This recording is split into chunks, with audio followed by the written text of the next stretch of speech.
We've just hiked down from the very, very top of the snow shed, usually where everybody kind of gathers on the lookout.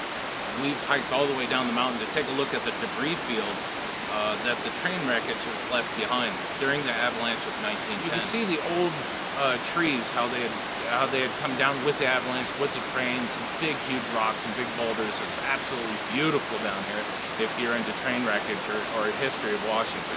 It's well worth the hike down. I don't know about getting back up, but it's definitely a pretty easy slide down. So let's continue the videotaping and see what we can find.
I mean, look at the bend of that and how thick the steel is. Could you imagine the blunt force it would take to actually bend this metal? Even that glass. Look how thick that glass is.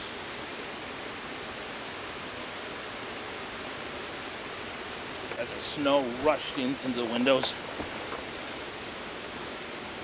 breaking the glass in.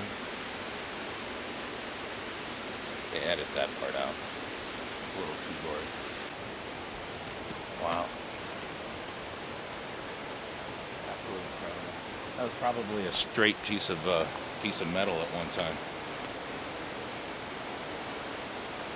Twisted like a Twizzler.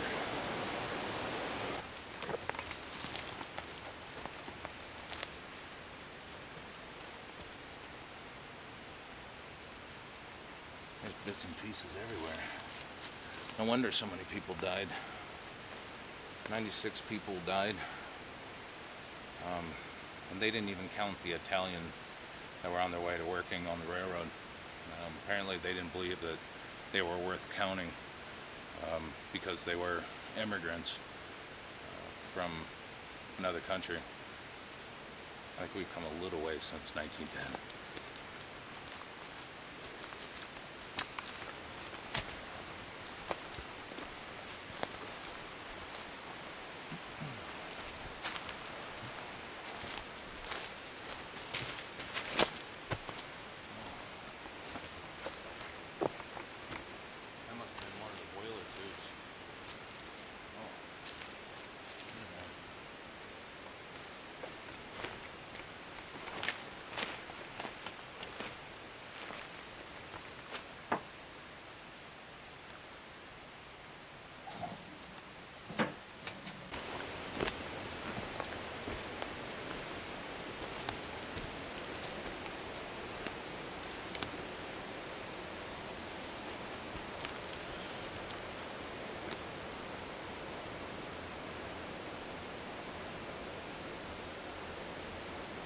You could see the outlook up in the trees.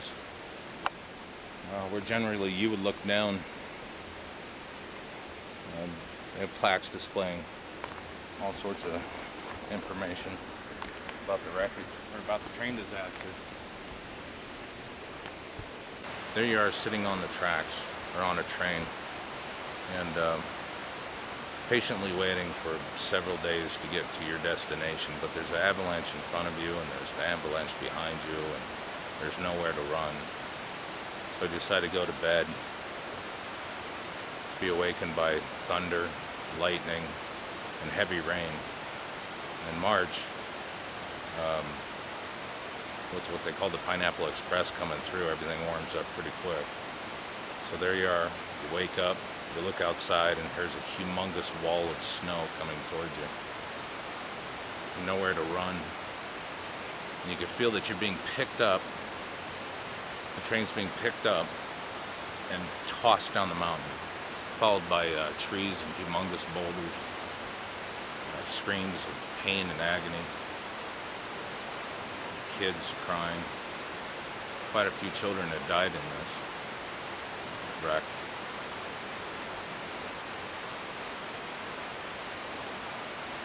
It's absolutely amazing. I mean, what one person could feel right before they're thrown down 150 foot or into a 150-foot ravine, and what would go through your mind. So this is Northwest Paranormal Investigation Agency's 2009 start of the investigation at Wellington. Last year was pretty eventful, and we're hoping that this year will be equally as eventful. But I think we're going to spend some time down here at the crash site, or at the debris site, where the train had broke apart. Some time in the tunnel, the old Cascade Tunnel, but on the east end, and of course inside the snow shed. So we have quite a few areas to cover this year, and hopefully we'll get a chance to cover them all. And of course we'll bring them to you as we get them and edit them. And yeah, I'm sure it's going to be a fun and eventful year, especially after seeing this down here. We've come down here a couple times before the start of the season, and we've already been pretty impressed with what we've heard.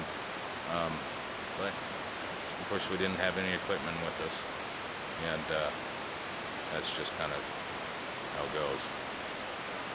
But for now, I think we're just going to leave it at that. Show you some more wreckage, and then let's head home. See what happens.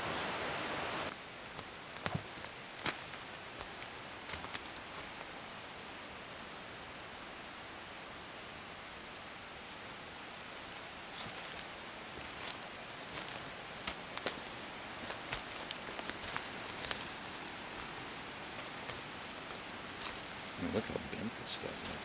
This piece. That thing's huge. And look at the pipe. Looks like it's been around that tree or that stump.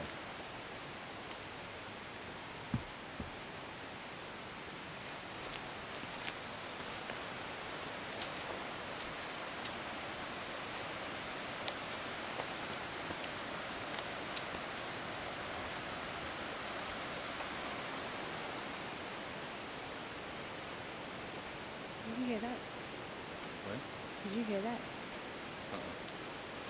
What'd you hear? Crackling? This must have came out of the engine, one of the engines inside the boiler.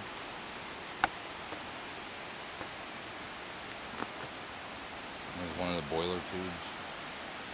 Steam tubes.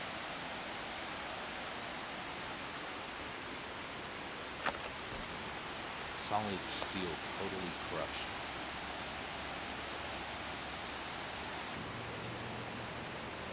You hear that? Could be a bird.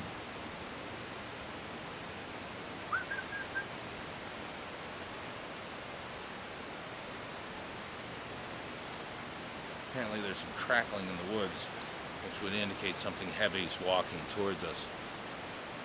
So I think what we're going to do is we're going to go ahead and head back up the mountain and get back on the trail.